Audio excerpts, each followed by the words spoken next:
What if your door could open automatically before you even touch it? Today, I built exactly that using Arduino.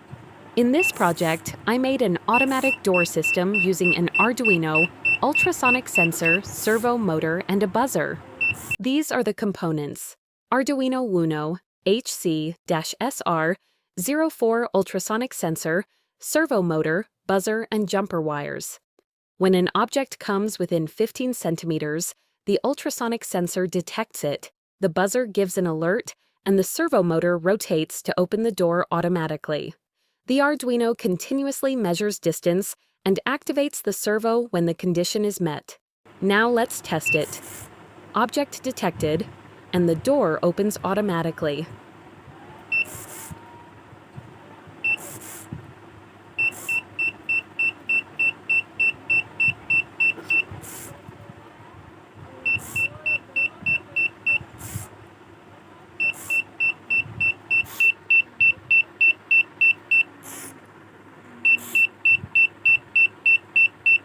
If you enjoy Arduino and electronics projects, subscribe for more.